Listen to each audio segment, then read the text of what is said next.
You're watching the 420 Pace Network, found at 420radio.ca and paceradio.net. The opinions of the individuals during this broadcast are their own, and may not be the opinions of their group or other organizations they may be involved with. All medical advice during our broadcast is not a medical opinion and should be checked with your medical physician. This podcast is for adults only, should not be used as a meal replacement, and may contain nuts.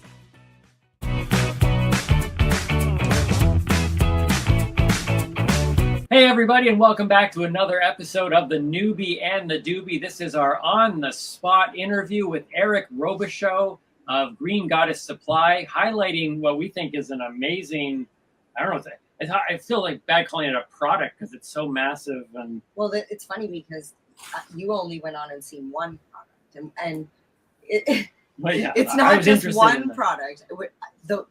The pH de la resistance, or whatever you say, however you say that, is the crown jewel in our product line. Right, it is amazing. And a couple of people that I've shown, like one of them in particular, just redid their entire living room, kitchen, whatever. And when I told her that she could grow in that room, in that space, she's like, "There's no flipping way I'm putting anything like that in my," because of the notions. Yep. Exactly. And we'll get into that later on, but there's many products. The Armoire can do that. So stay tuned. We're gonna find out more about that. But Aire, welcome to the show. Thanks so much for joining us. Thank you for having me.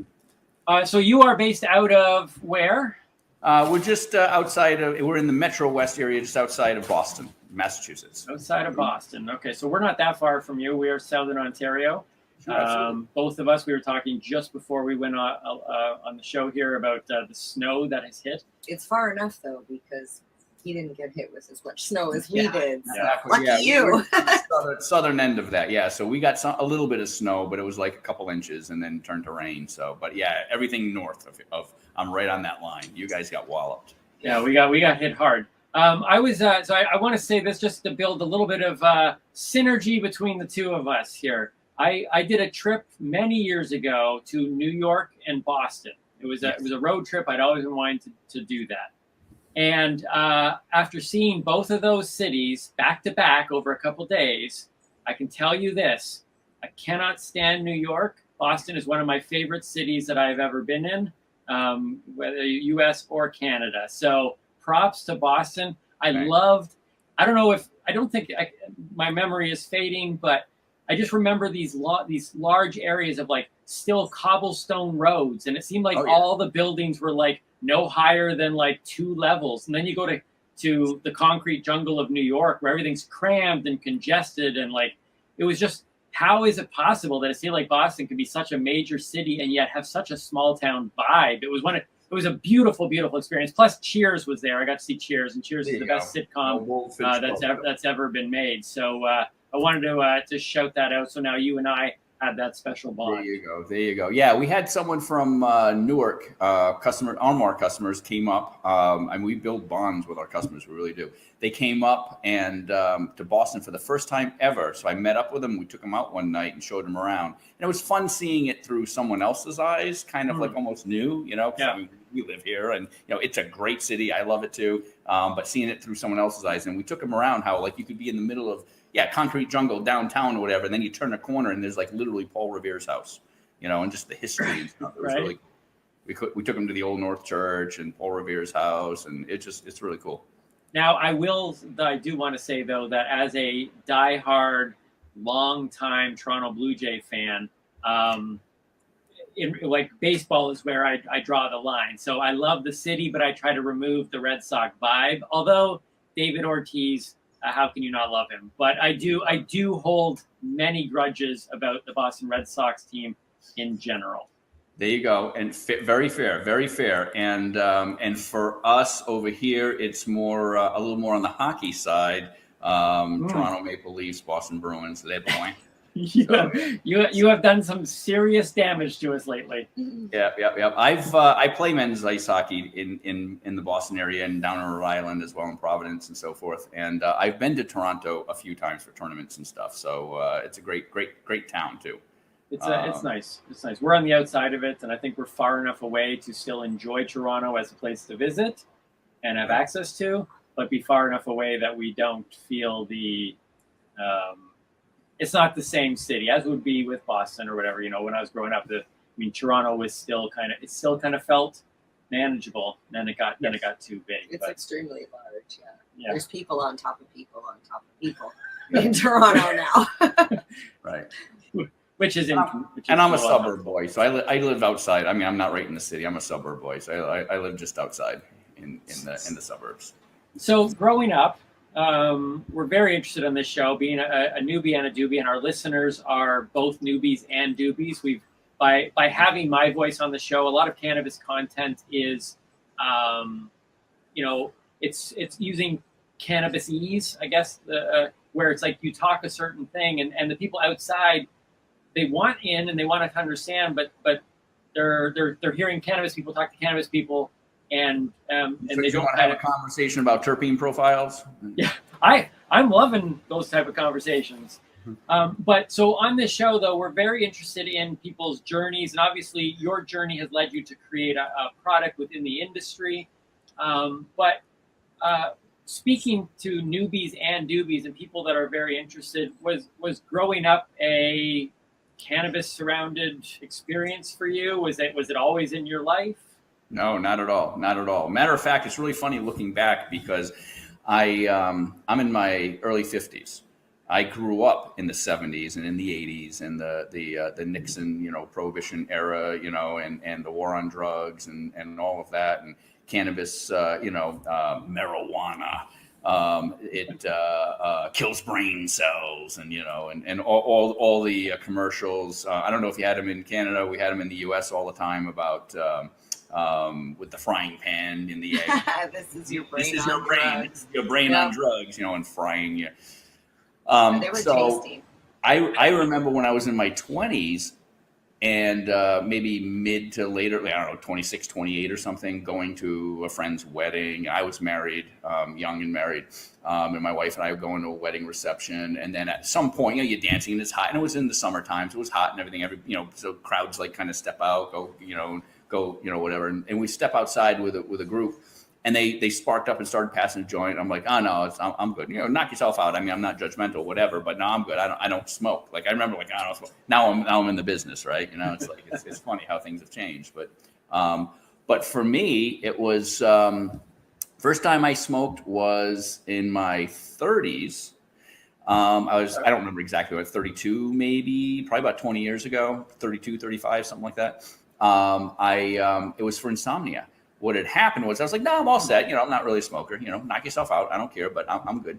And but I was having problems with insomnia. I could not sleep, and it was bad enough that I went to the doctor, and they tried. He gave me a couple different scripts. I tried Ambien, and then the side effects, and it was just. I'm like, I went back. I'm like, I can't do this. All right, well, let's try Lunesta. Well, Lunesta, it had completely different side effects, but they were different, but not better. Felt like my head was like a balloon. It was like I felt dangerous, like driving, equipment, driving my car, and all. Like I was detached, and it was in the fog, and I'm like, I can't do it, and it just wouldn't go away. And finally, I was just like, I went cold turkey. I'm like, I'd rather suffer with the insomnia. This is worse, actually, And so, and as I was going through all that stuff and kind of gave up and just resigned myself to, I got this insomnia issue and it is what it is and it sucks.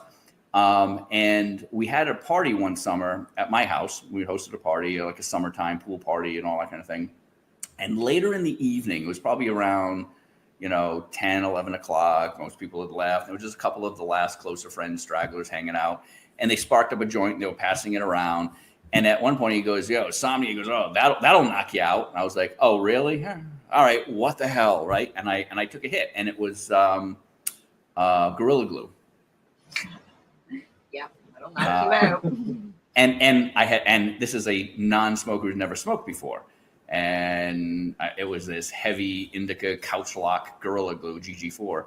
And I smoked that, and then it was one of these things that all I remember is waking up at like 3 a.m, like just out on this little love seat that we had outside because I had an in-ground pool and stuff, So this little love seat type thing out by the pool and all that stuff. It's like 3 a.m, drooling on myself. Like, oh, what? And I'm like, what's going on with the party? And my wife's like, yeah, that long since gone. Everybody's gone. I'm like, yeah, go to bed. I'm like, oh, okay. I went up to bed.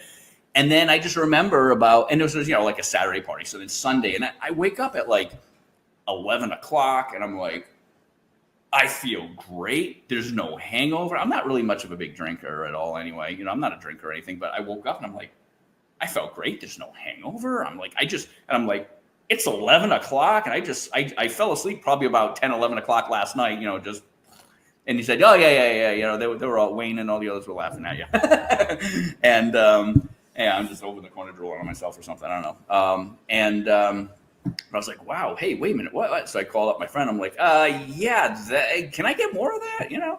So I went out and got an old school dugout, wooden dugout with the dugout and bat. You know what a dugout and a bat is? We learned about that, I think, on a Word of the Week. It's also called the one hitter. Oh, the one hitters. Yes, I know. Okay, I learned about the one hitters. Right, exactly. So I had a wooden one. So they're like this. We have them in our catalog. So I'll just show you like a visual they have here. A nice carry case too. Okay. Oh. So a dugout. Those are nice. Is this? I'm backwards. Yes. So what it is like a wooden case. You grind up your weed, you put it in that compartment, and then you get the pipe in that compartment. And the pipe is, looks like a cigarette, and it's a. I remember that. That's right. They call it a bat and a dugout. A bat and a dugout. Yeah, Like this is all 70s Prohibition era euphemisms things. Yeah. Bat and a dugout. But it's a one hitter. And you just, what it is the end is only hollowed out about a 1/4 inch. You crush it into, you grind up your weed, you pack it in there, and it's your carry case. You can go out and about. And then when you open it, you take out the little pipe. It's a little metal pipe. You crush it in there, and it only packs like enough for one hit. And you're done. And that's all. And for the next probably 10 years, that's all. Just I would get my weed and I'd go and I'd get a great night's sleep, and it was just nature's medicine. It's a great way to microdose. Yeah, it was. Yeah, so I love So I'm like, there's a special place in my heart. We carry all these dugouts and stuff. It's not necessarily anything fancy, new tech, although we have got new modern updates on it, and that we have aluminum ones now that come with a little poker and all this stuff, and they're a little more rugged. I always like that they most of the time look like cigarettes, so they're a little more discreet if you're out in public. And they were discreet. Exactly. You or a pipe. If you held it like this, it would look like a cigarette from a distance, and it would be kind of fly under radar, kind of discreet. And it was microdosing. One thing I will say is that now that I'm in the industry, one thing that I've learned with this is, and I'll give people a little lesson. Most people, when it comes to the one hitter, they're doing it wrong. Most people are doing it wrong. And we've actually got a product that's really cool. I'll show you this one. It's really cool. Oh, it's a spring loaded. Empty. Yeah, it empties the bowl. Right, yeah. So when you push on it, it pushes the ash out, because the biggest problem people have is they clog up. The reason they do that is that when they have their one hitter and they pack the end, what they'll tend to do is light it and then hold, maybe pass it to a friend. No. It's not a 3-hitter. It's a 1-hitter. It's called a 1-hitter for a reason.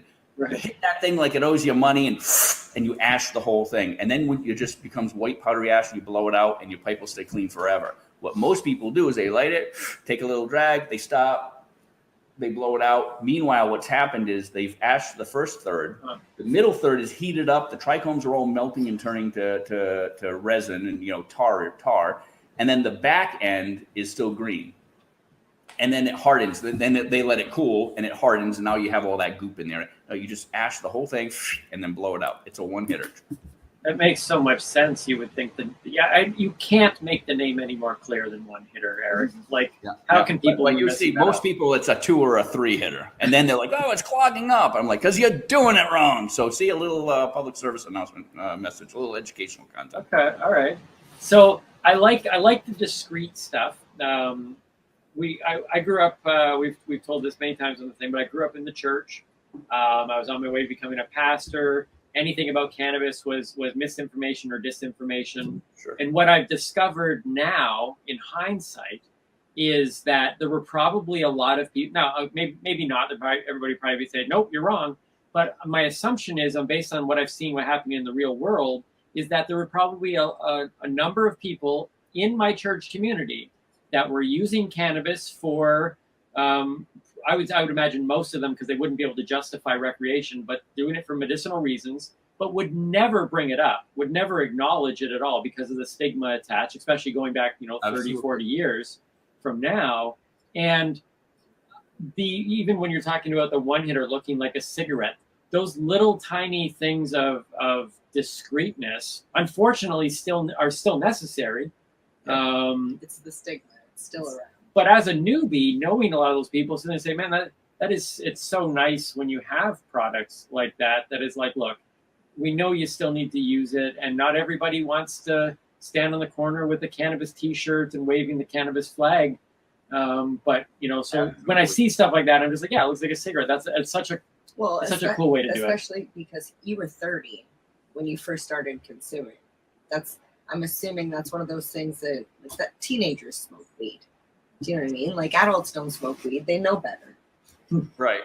Yes, and it's it's funny what you're saying too, because I was born and raised in Rhode Island, which is only like 15 minutes from here, right? Mm-hmm. But right nearby in Rhode Island, and I remember there being like this anonymous survey that came out, and this was before any legalization or anything. Okay, it was still all just illegal everywhere, and a survey came out, and they said that Rhode Island actually had the highest smokers per capita, and that in an anonymous survey, so that people would be honest because it can't be tied back to them or anything, they found that 20% of the population smoked. And I was floored, and I was like, that's impossible, because like I don't know anybody who smokes. What are you talking about? And they're like 20% of the population. When legalization happened, and all of a sudden, like it started in Massachusetts, a couple of dispensaries opened, medical in Rhode Island, medical in Massachusetts. Then in 2016 or so, we passed rec in Massachusetts, and it took several years for them to really start opening and come on board and all that stuff. But they passed it; it became legal. So now there's no more. Everyone can start talking about it. All of a sudden, it's like everybody smokes. I'm like, oh my god, And to that end, where I am now at Green Goddess Supply. The crown jewel is the Armoire, and we'll show you those after. Yeah. But that's a directly relevant story.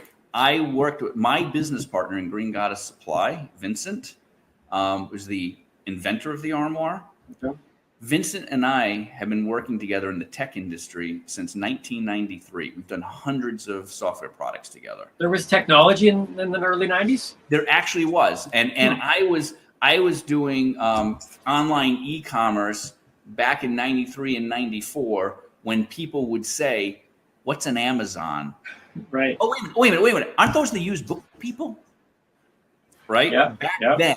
And we were doing affiliate programs and online e-commerce. Wow. Very early heyday of all that. And we were doing, I started off on the 5.25 inch floppy disks, and then went to the really high-tech 3.5 inch, hard. That was game changer.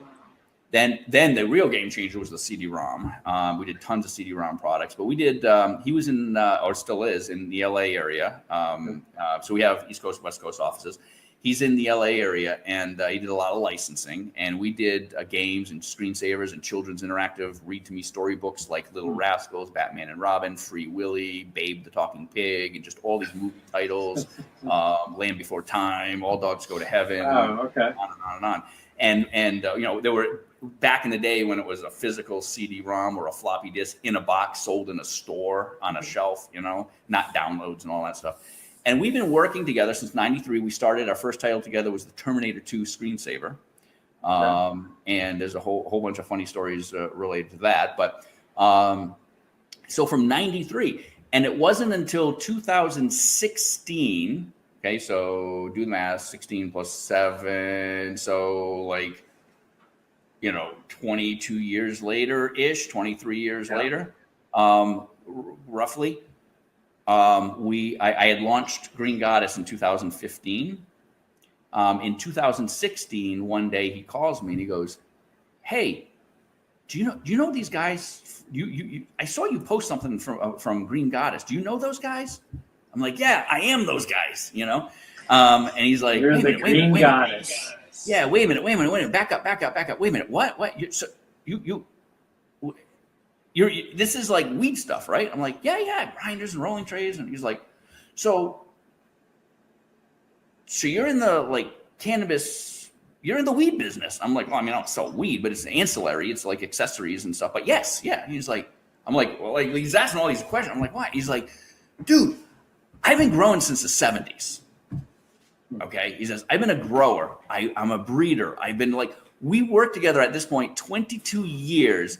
And because what you were saying about the stigma, nobody talks about it and all that stuff, like in your church group, and everyone's probably doing it, but nobody says, well, you know, we worked together for 22 years and had no idea. Oh, if he grew, you wouldn't, you might know that your friend smoked, but you wouldn't know that they grew. Oh yeah. You do not like that. It was not a, that's incredible. No. You don't want to get busted or whatever, but he was a grower. He was a breeder.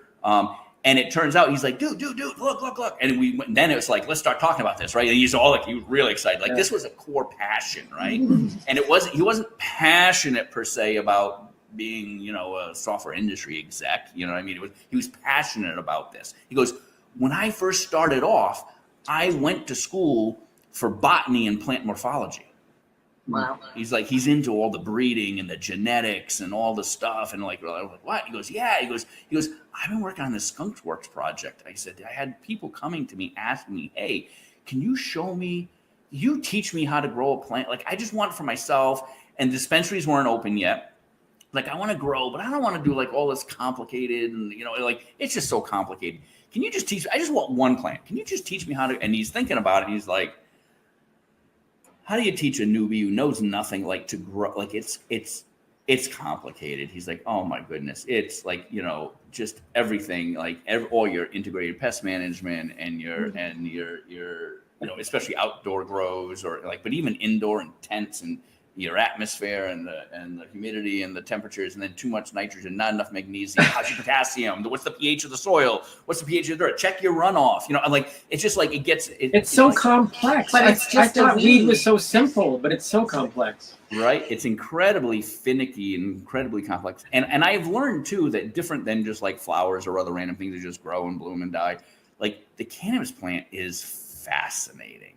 It is really, really fascinating. So you can see it in her eyes. She has that same passion that you're talking about. She lights up when you talk about weed. I have a garden here, and I know what you're talking about. And there is nothing worse than growing, like getting a seed or a cutting from somebody else or buying seeds and then, you know, growing this plant all the way till full bloom and harvest and then the caterpillar eats it. Well, I mean, if you're lucky enough to do it indoors and you don't get spider mites or fungus gnats or whatever, and like you said, your humidity was right and your temperature was good and your food was right and your pH and all that stuff, but then you get the product and it's like the strain is wrong. The cultivar doesn't go with your body. And then, like you were saying earlier, Gigi, any Gorilla Glue, any gas, any diesel, I cannot. Whatever that terpene is, like you're saying, that like knock you out terpene. It's mostly the CBN that's in it. Yeah, heavy. Okay. CBN. Okay. That makes sense. That's it. When you're growing, one of the things is that when you're growing, everything really starts off as CBG, kind of the mother molecule, and as that plant is growing and the trichomes, the oil glands are developing and everything else, that CBG starts breaking down and turns into all your other cannabinoids, turns into THC, CBD that everybody knows of, trace amounts stay CBG, but it turns into all these other compounds and stuff.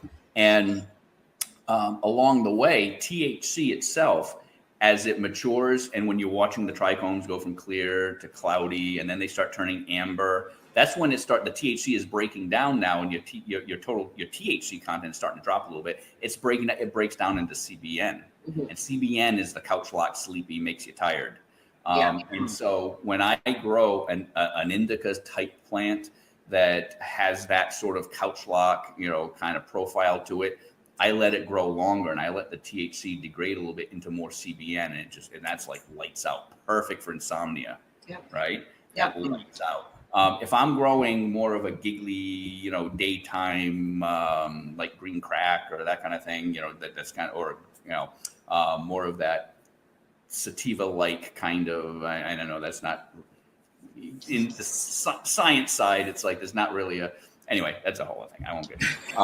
But if you want those more giggly head high kind of things, then I pull my plant a little early when I'm at full max THC before anything starts. Before there's any amber or anything, I pull them so that then you just get that. There's no CBN, there's no breakdown, and there's more of that alert giggly head high. So there are things you can do in your grow process to accentuate what you expect from that plant, from that strain. Mm-hmm. Yeah, I've done a little bit of experimenting over the years with stuff like that, and because when you first start consuming, like you're saying, indica sativa, people are like, attribute that to the effect.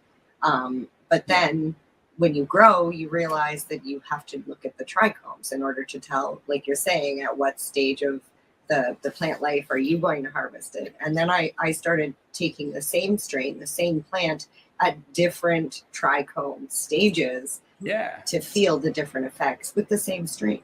Right. Absolutely. It's really interesting. Yeah. There's I'll give a quick shout out here. If you know Kristen Yoder, quick shout out to her. She's got a t-shirt line. And it's kind of hilarious, but very kind of snarky. The Cynical Stoner. She's got a YouTube channel. She got a podcast, and worked in big cannabis and got out in California. Got totally disgusted with big cannabis, and she does have one shirt that says sativa and indica are lazy marketing. And that's where it's because it technically is true. Like sativa, you're up giggly head high, and your indicas, there are sativa plants and there are indica plants. That evolved from the fact that the original pure sativas tended to have one type of profile that tended to be more like this. The indicas tended to be. These days, though, there's not such. You can have a sativa that can knock you out. You can have indicas that can be alert. And, everything today is a hybrid. It is kind of lazy marketing, but it's the best way. It's what everybody knows. So I kind of walk that line of it's not scientific. We did one episode in particular where we have a segment called "What Gets Me Going," and it's her chance to vent. And one of her segments was on that exact thing of like. You walk into a dispensary out here, and it's literally the first thing they ask you: are you looking for indica or sativa? And okay, just stop, because you're not like, I don't even want to talk to you. Let's talk terpenes. Let's talk THC. Let's talk CB. Let's talk about the cannabinoids. Exactly, and that's why actually I talked to people who They shop on highest THC. Like they want, you got a 28%. I want that. Oh, wait a minute, you got a 30. I want that. And they shop on THC, and they're like, I need the strongest, most potent stuff. I'm like, no, you really don't. No, you really don't. I can give you a 16% that's going to knock you on your butt. Okay. Yep. It's also about the terpene profile. All these terpenes, things like linalool. Linalool is basically lavender, essential oils, and you have lavender, which is relaxing and puts you to sleep. Chamomile, lavender, you spray those on the kid's pillow to help them go calm down. They're calming and relaxing. Your bath bombs have lavender and lavender soaps and stuff. Well, that's linalool, which occurs naturally in cannabis, right? So if you have something that's really high in linalool, it's going to be much more relaxing effect. Yeah. So these terpenes are, and like I said about the THC, actually, if you let it mature and break down to CBN, that's going to put you to sleep and be couch locked. So so to get more of that, it's THC breaking down into CBN. So you're actually a lower dosage can be more couch locked than a higher. It's not just about THC and highest dosage, but so many people don't get that. And because it is complex, it is kind of complicated. Well, that was one of the other word of the weeks. It was the entourage effect. The entourage. It was 2 words. To be fair, she cheated. but you can't to explain to people, like you're saying, it's not just THC. It also has to do with the other cannabinoids that are in it. Like 400 compounds between the cannabinoids themselves, and then the terpenes and everything else. And, flavonoids and blah, blah, blah. Like you have over 400 compounds in there, and they're all at different, some are a lot, like the THC, the CBD, those are kind of tend to be the more prevalent ones, but you have trace amounts of CBG, there's CBN, and CB stuff, right? Yeah. All those CBs. And can we just please give a shout out to the lesser known cousin ruderalis who never gets enough love? Can we just do that? I would love to do that. I love that you remembered that. That's great. Thank you. Like you just teed one up for me. we love to talk about that ruderalis. When I ask people, what are the two, or I don't say two. What are the main kinds of cannabis, right? And they're like sativa and indica. I'm like, right. There are three. They're like, Mm-hmm. Indica, sativa, and ruderalis. Yep. And the ruderalis is it's actually Latin for ditchweed. Yep. There's almost no THC. You thought I was lying about that when I said I thought that was a joke. But it's literally because it grows in the ditch, right? Yep. And it's and in and of itself, you would not just want to grow a straight pure ruderalis plant because they're short, dinky, and they have almost no THC content. It's more like a hempish kind of. There's no THC content, and they're small and dinky, and not very ditchweed. That's why it's lesser now. But what they've done is they started a long time ago and took a lot of years initially, and now it's like that snowball rolling downhill. Now the technology it's accelerating so fast, it's changing so fast.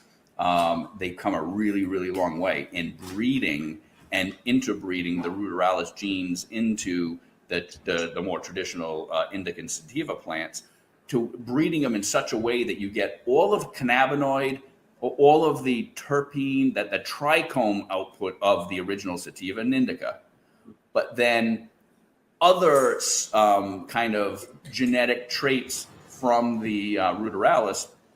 These hybrids, they call them autoflowers. And we as a company are 100% all in on autoflowers. We love autoflowers. We think there's a lot of misinformation or people working on old information because it's changing so fast now. But people like common myths or things you hear, things like, there's no THC value. And it's like, no, technically by textbook in pure ruderalis, that's correct. But in your autoflowers today, I actually grew and I'm smoking a 30% THC strain myself.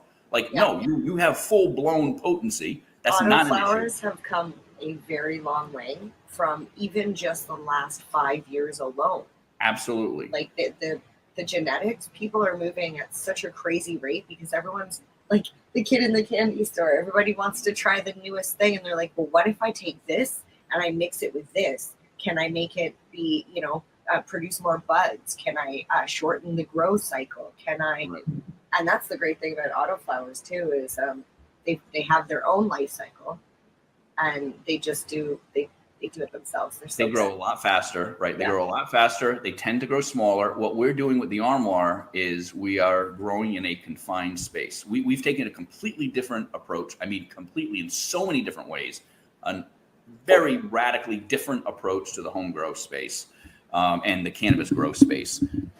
We believe that when it segueing to the Armoire, what we did, I told you the story of people would ask, like, how can I grow one plant for myself? And Vincent was like, geez, where do you even start, right?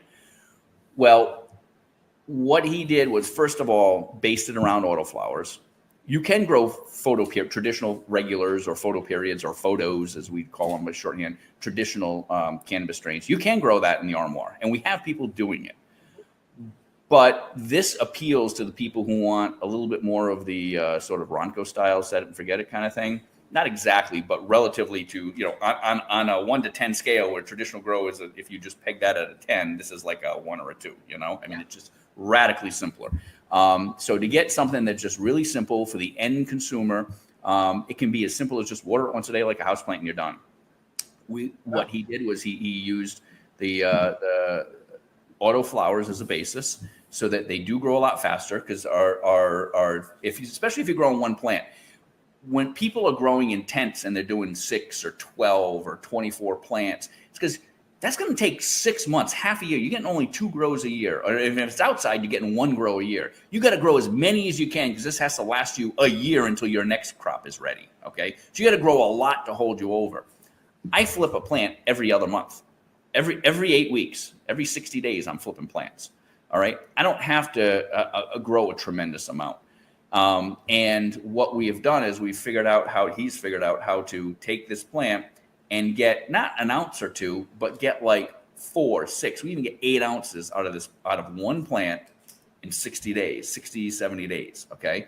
And so what we did was, and then scale it down, keep it really small. We control the entire environment. We know what fan, what light, so we can balance everything. It was kind of, designing this was really difficult because it's like an ecotarium, it's an ecosystem.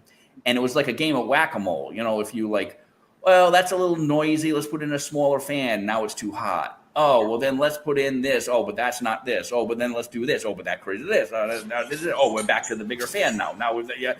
And it was like this game of whack-a-mole, getting this ecosystem kind of just right and all working. But we did it. And so many other like ergonomics, and there's just so many factors in this. I do trade shows, and I see people come by and they'll be like, oh, that's cool. Yeah. I built a grow box out of an old cabinet once. I'm like, oh, great. Okay. And they kind of almost minimizing what we've done, And I'm like, oh, really? Great. How's that working out for you? Oh, no. I grew like one plant. It was too hot in there. I don't do that anymore. I'm like, right. Okay. Gotcha. Right. So yeah, anyone can take a dresser or a cabinet and then stick a plant and a light in it, but it doesn't mean it's going to actually work, And we also have found that there have been fully automated systems that have been promoted and out on the market. And we've been working on this thing for about 7 years at least. Okay, at least.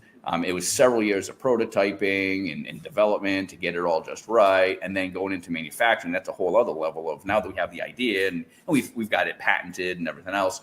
But then the whole other level of, now can we mass produce these, and and materials and all that stuff, and cost trade-offs and all this kind of stuff. So it's taken years to get this to market. But we've watched, like going back even 4 years ago, the full-blown automated systems sound really cool and hot and like wild, and the hot new, thing on the block, but they don't work. They just don't work. This works. We have newbies who've never grown before getting great results. It's successful. They're coming back, buying a second one. We've had people come back, they buy a second one, they tell their friends are buying them. It's like, it works. The proof's in the pudding. This works. But we keep it simple.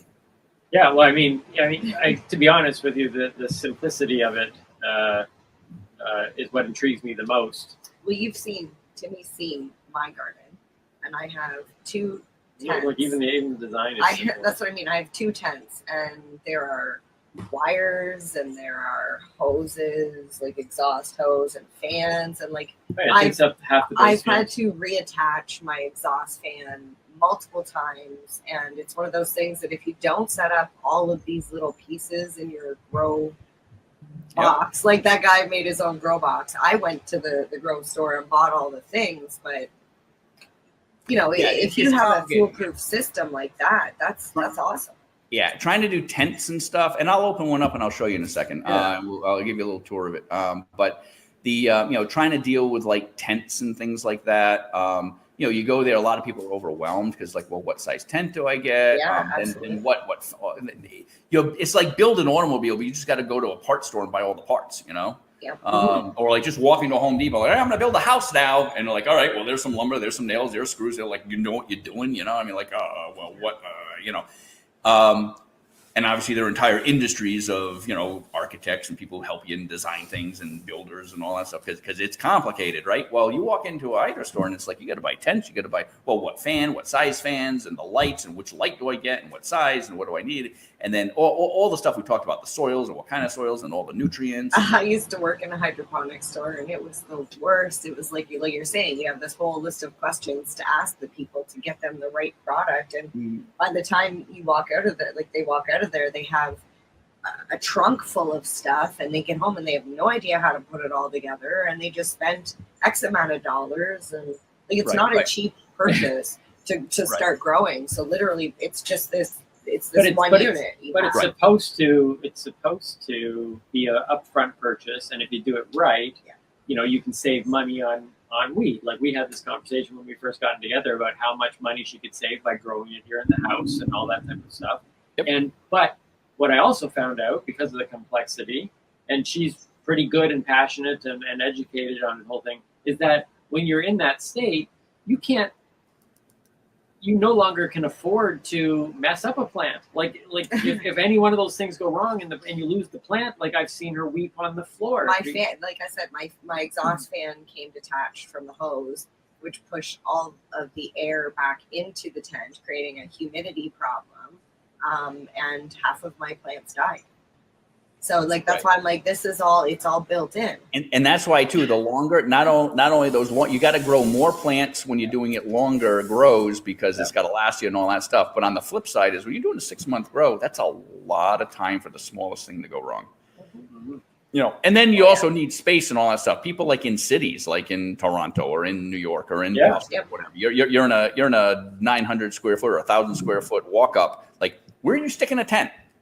See, I keep bugging you to grow, and that's what he says. He's like, I don't want, like, I like my space. I don't want a factory in my basement. Something that's exactly. that's what it looks like. Right, exactly. So, or in my living room. Yeah. With this, I'll show you here. Yeah, let's check.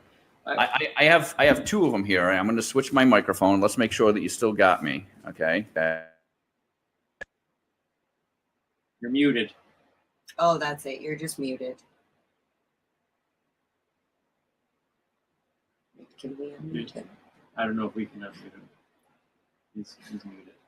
That's okay. There it is. No.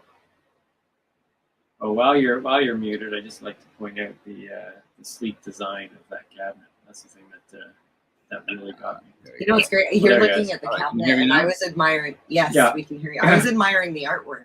That looks like it's made from wood as well. All right. So I'll tell you. All right. So I just unplugged so I can bring you over. Now what you'll see is I have 2 of them here, and they are just in my living room. Yeah. This is designed to be, and I'll show you a photo here. I'll walk over, but I'll show you a photo here. So they are designed to look like furniture. It's not furniture. It's a grow box, but it's designed to look like furniture. So first of all, it's discreet, flies under radar. Yeah, I like that. Second thing is, I was looking at the child lock. You see? Yep. It's got child locks. I'll show you that. Yeah. The way it's up on feet, and then the door it starts here. You've got about a foot or so. It's ergonomic. You can pull up a chair. We have a lot of baby boomers and retirees and stuff. You can just pull up a chair if you want to fiddle with your plant. So it is designed to be ergonomic, and then fly under radar. So we have them in 3 finishes right now. And we plan to introduce more in the future, but right now it's one thing at a time. We've got cherry, the modern black. So this is the cherry. Yeah. And then I have the modern black, which is there. They have slightly different handles and feet and different things. And then we have one called the barn board, which is like a shabby chic, rough kind of country design. That's also very popular. And so a few different designs to fit into different decor.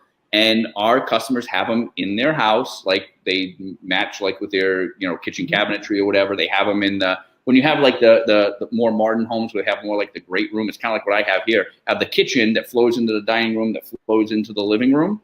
Yeah. And so between the kitchen and the living room, they can just stick the Armoire cabinet right there, and it just melds in. And we have lots of photos of them in people's homes and stuff. And and it looks exactly like how I think.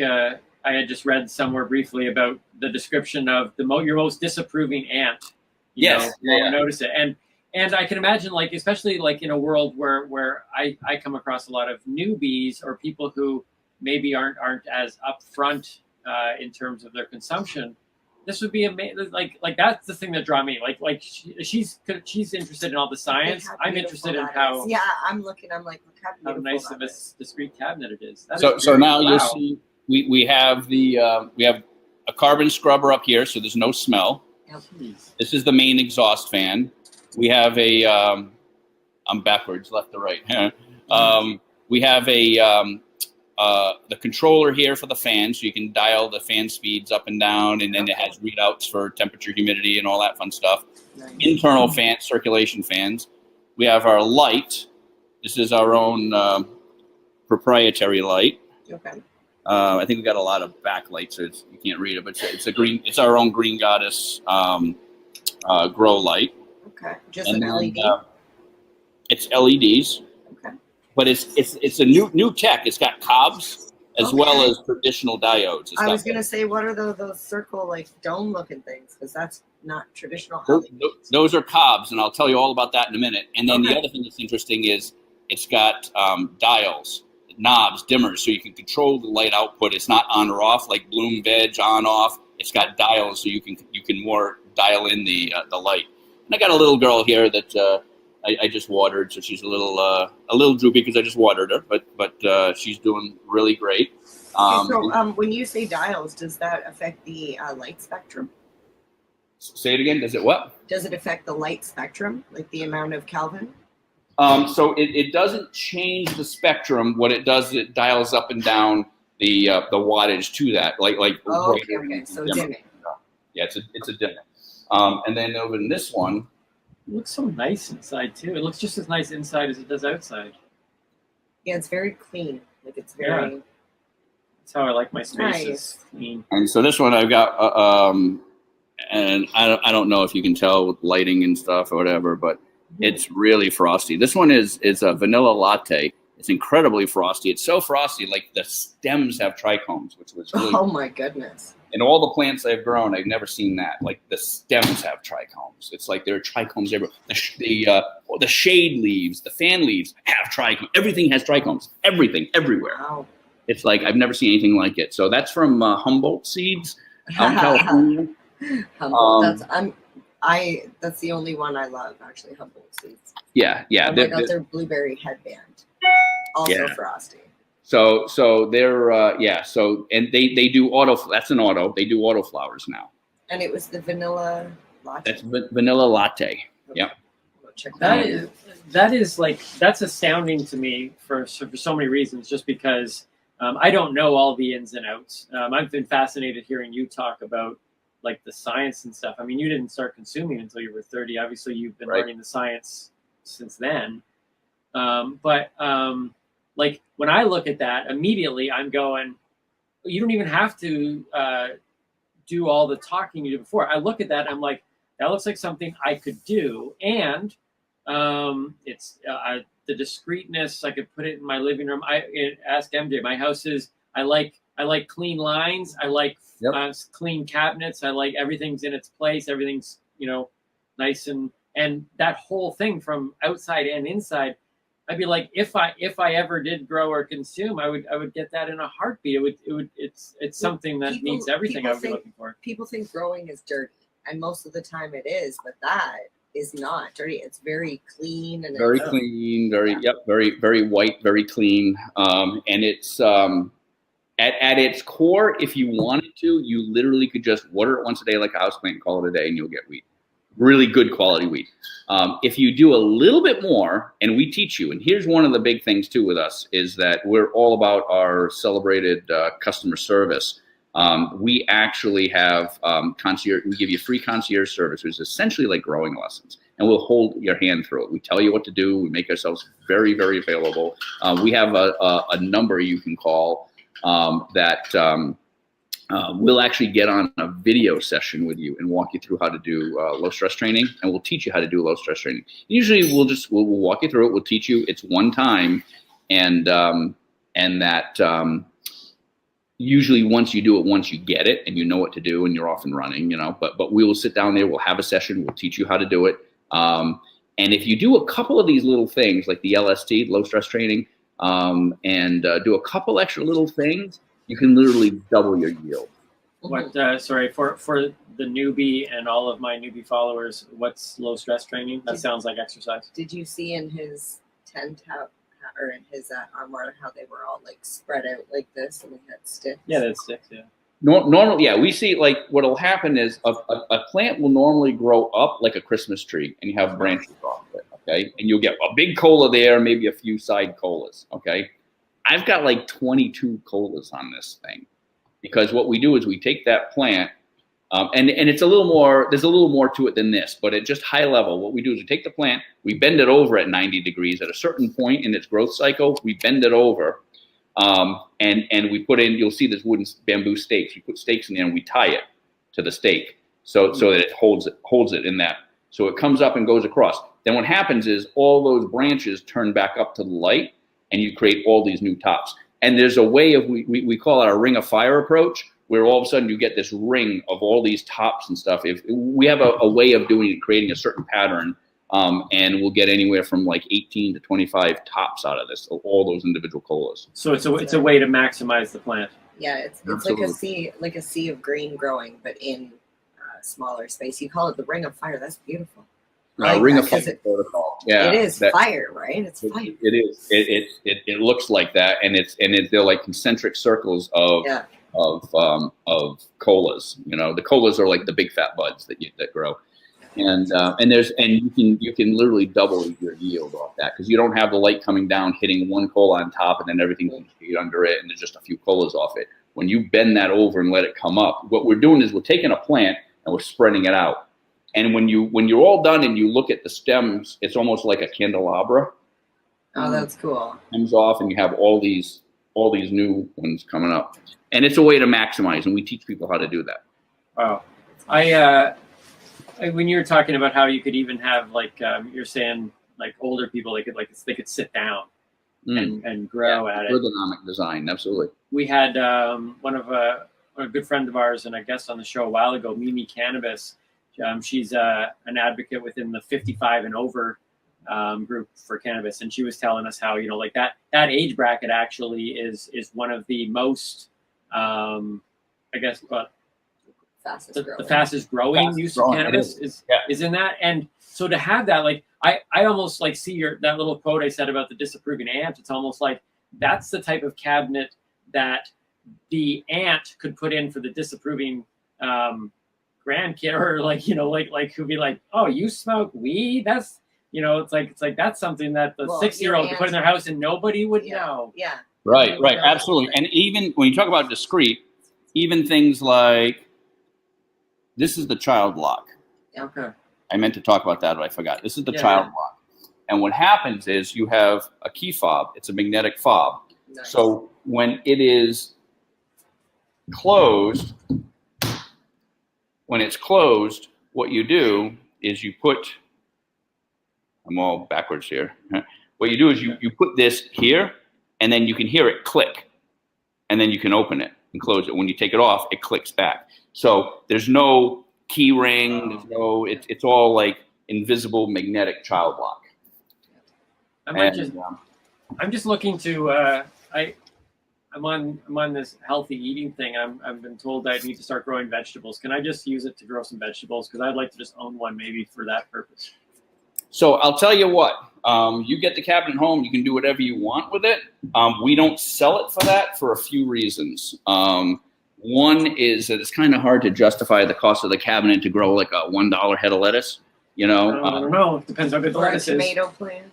I'm just saying, and also the lights and stuff are tuned for what. Oh, yeah, it definitely sounds like. I mean, it's made for a purpose, and it's fantastic. Yeah. You know, Timmy, if you wanted to be more healthier and you don't want to per se grow buds, for me, you can grow a plant and just keep it in vegetative state, and just keep taking the leaves and that, trimming it down, and you can buy a wheatgrass juicer and juice the cannabis leaves and put it into your smoothie. Is that how I could also get CBD oil?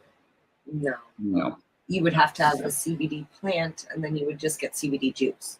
Okay, all right. Well, it's very cool. So, but you've also said, and I don't want to miss out some of the other thing. I mean, Green Goddess Supply is obviously more than the Armoire, and you said you had a whole bunch of products. Oh yeah, no, I specifically wanted to see that keef sifting box. Yeah, absolutely. No, so let's see what else is, because Green Goddess Supply. Yep. Let's talk about that. The last one parting thought that I'll give you on this is that we were talking about talking about growing tomatoes or lettuce or kale or something. The economics of this box generally pays for itself in the first grow. Wow. Okay, we have all kinds of case studies, like talk about baby boomers. We have retirees who.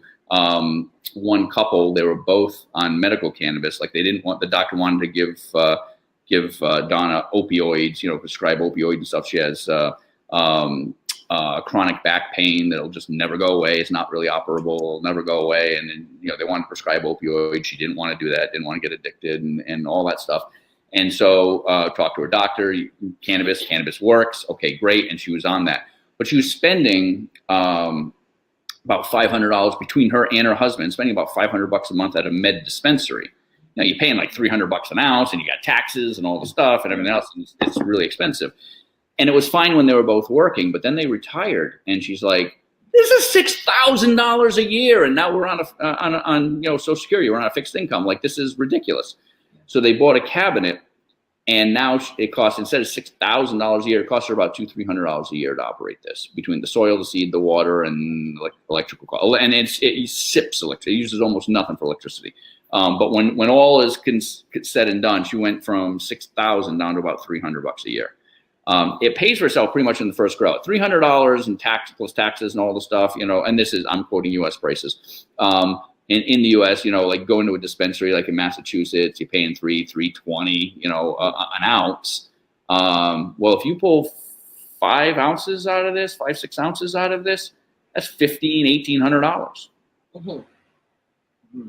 So it pretty much pays for itself, and like usually first grow, definitely by your second grow. I mean, it's paid for itself. So it's definitely, so we have a lot of people doing this for the economics as well. It's definitely way cheaper to grow.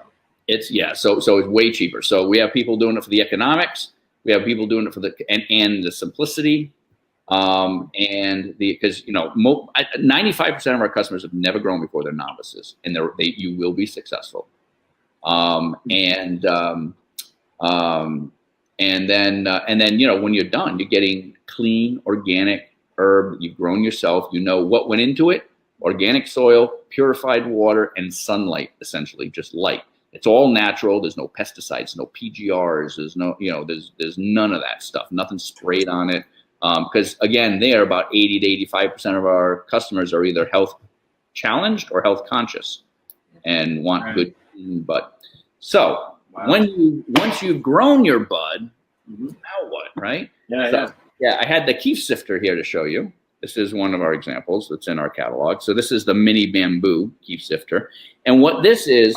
It does 2 things in one, okay? It's your stash box.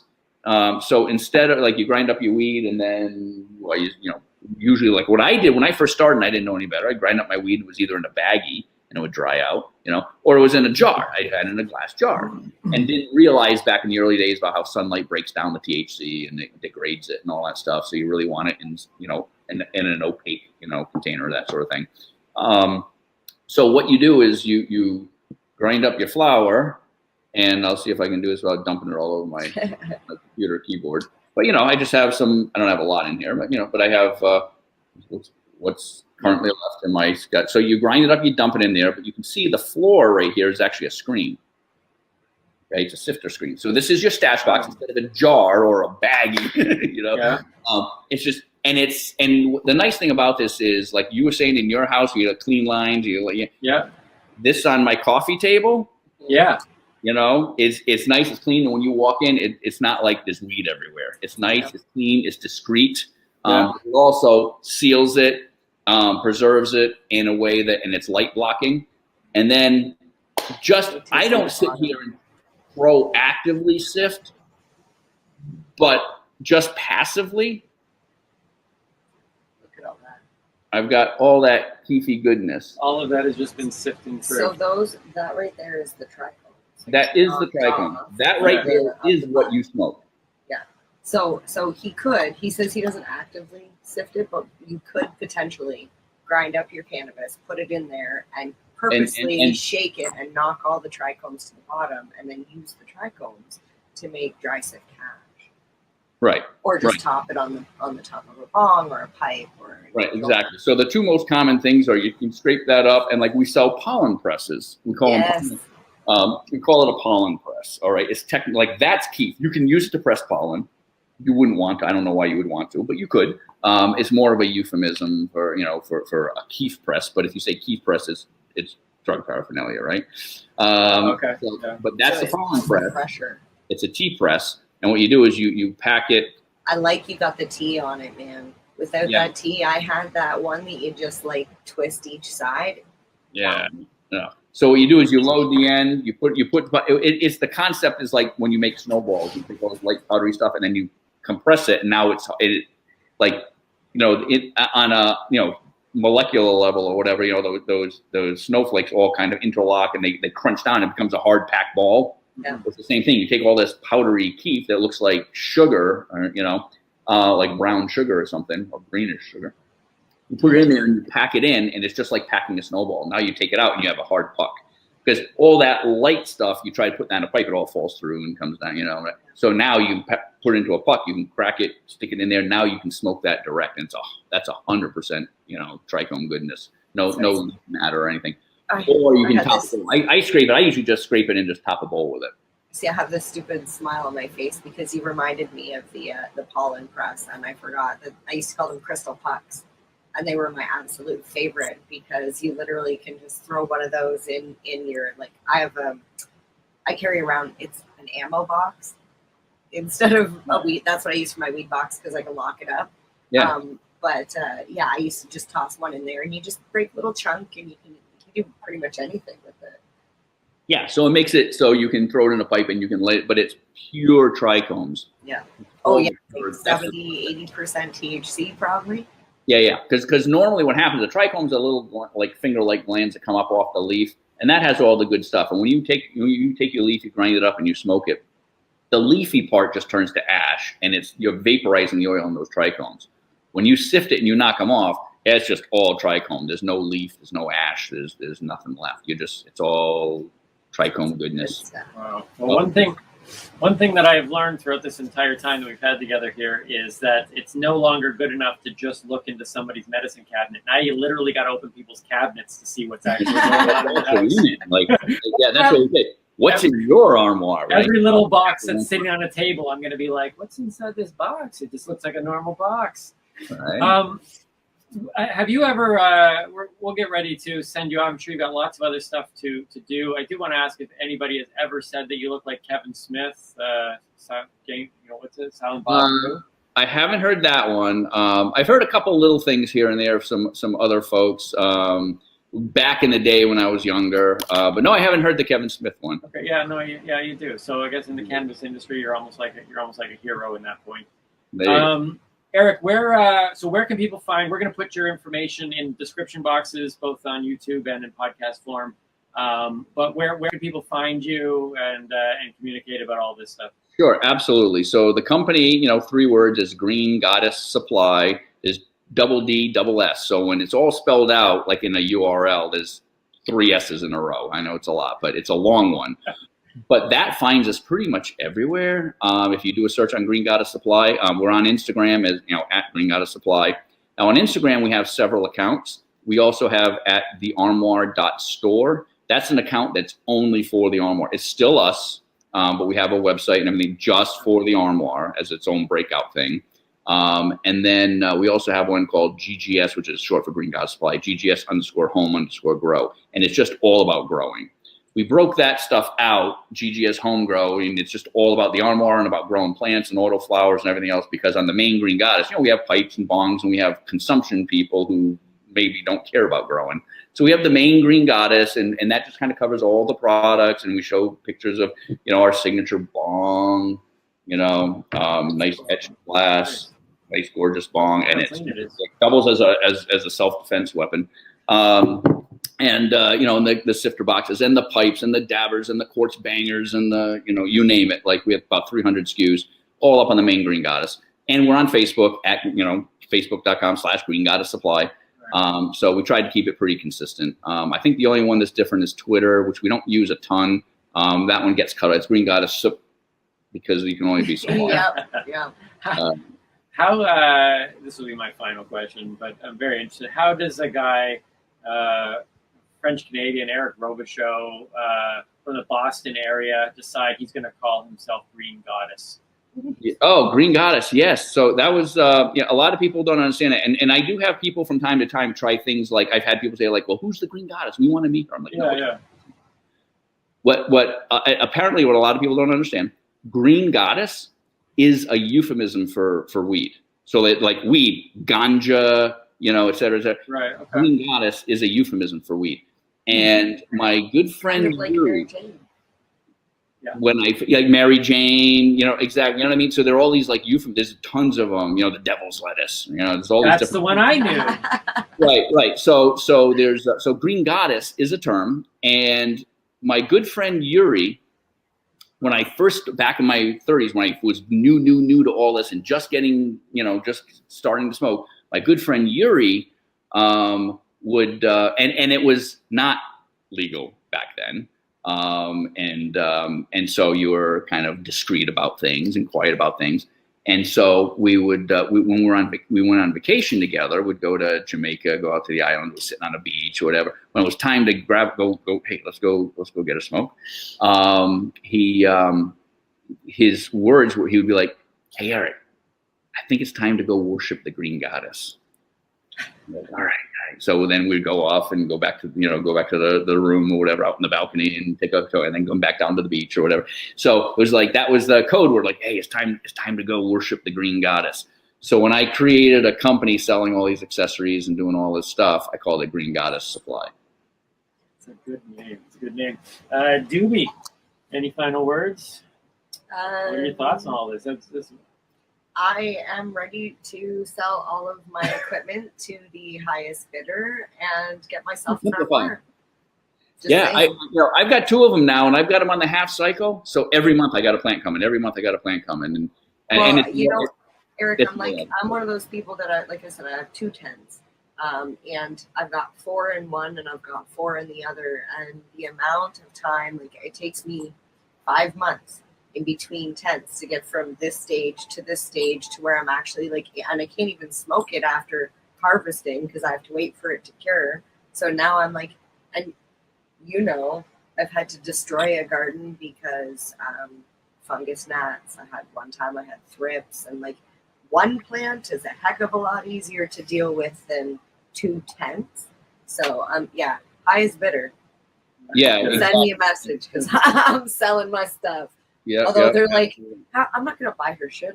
They're already on your website ordering an Armoire. This is a whole sealed environment. Like bugs aren't getting in. See, one of the problems where you got tents and stuff. So where do you stick in this tent? So you're sticking it down in the basement. We probably have, basements have bugs and spiders and things and whatever. And it's just most people are just putting them up in they're in the living space. Yeah. There's no smell. We got the carbon scrubber. There's no smell. You don't have to pipe in plumbing or anything. It's a soil product. It's not hydroponics. There's no vendor lock-in, which is really important. A lot of our competitors have tried doing it where they have kind of like inkjet printers. Like if you get the HP inkjet, you got to get the cartridge HP cartridge. Yeah. So the full-blown, highly automated systems, they've all been going out of business one by one because they don't work. First of all, that's a whole other thing. They don't actually work. They get crappy yields. They have all kinds of problems. But you also have vendor lock-in. So when they do, like when Cedo went out of business, when the Leaf, Cloudponics, now Grobo, when they're going out of business, now you're screwed because they have proprietary nutrient packs, and where are you getting them? With this, it's soil-based. We tell you everything you need. There's no lock-in. We'd love you to come back and get your accessories and stuff from us, but you don't have to. Well, Eric, we want to thank you for letting us put you on the spot here with the Noobie. Thanks for having me. It was a lot of fun. It was super cool. We will obviously, I have a feeling we'll be in touch. Great product, and you were amazing to chat with. Go enjoy your life, and hopefully we can all success to you. I mean, it really is. We've talked a lot about on the show about we want to get behind people that are trying to break the stigma and have the the and raise the bar. Yeah, and what we're seeing here is raising the bar. We say our mission is to empower everybody and anybody to grow their own clean organic herb quickly, easily, and inexpensively. That's our mission. Well, it looks like you're accomplishing that. Eric, thank you so much for joining us today. All right, thank you. I appreciate it. Bye-bye. Immediately when I looked at the Armoire, I was like, I showed it to MJ right away, and I was like, this is so nice. It's different. It's a totally different approach than anybody else. We felt that 4 years ago, as we were bringing this to market, that everyone else was doing it fundamentally, just doing it wrong. And we stuck to our guns. Some of these automated systems, they look sexy and they go, look, oh, you got a cell phone app that controls all the stuff. Yeah. Don't work. And we said, look, I know it's sexy, I know it's whatever, but we know what we're doing. We know in our bones that we're doing it the right way. You could have made something work with no frills and save money on the nice cabinetry and just kind of create a system that has all the working parts. I mean, some people can do that too, right? That's that no frills approach. Say, it doesn't look good, but it works. But I think you found a really good balance, right? There that a lot of people struggle with. A lot of people have shunned me from my old life just by being on this podcast because the stigma is still there, right? And they thought I'd gone down this down the road to hell sort of path. Oh, they sure will not do. No, that sure won't do. But the but I also have a lot of people who have stuck with me and said, you know what, I don't consume. I don't even necessarily agree with it, but I have kids that do, or parents that do, and I at least want to understand. And when I see like something like the Armoire, I'm sitting there thinking, man, this is the type of thing. You've got a son, who's maybe at school, still stays at home. You get annoyed by the pot smell. We have people who have bought them for their kids. I had a couple that came to the office and picked one up. They're both in their later 50s, and their children are adult children. Their children are in their 30s. One doesn't smoke at all. The other one does, but of the parents, but the kids all smoke. And they're like, we don't want them right now. They're just getting shit from some guy on the street. We want to grow it at home. We know where it comes from. We know what they're smoking. They're going to smoke. I'm fine with it. I smoke. I'm fine with the kids smoking, but we know where it comes from. We know where it's coming from. It's not just off the street. That's awesome.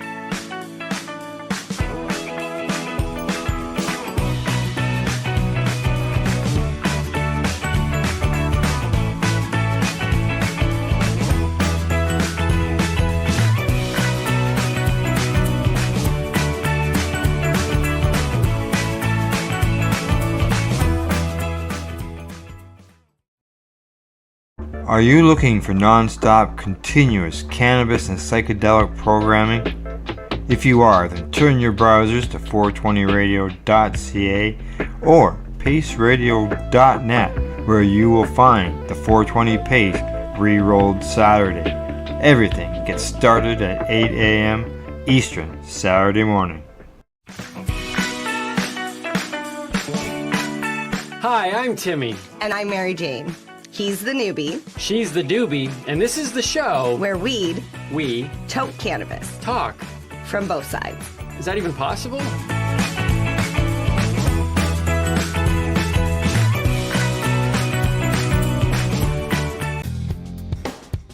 Stay tuned.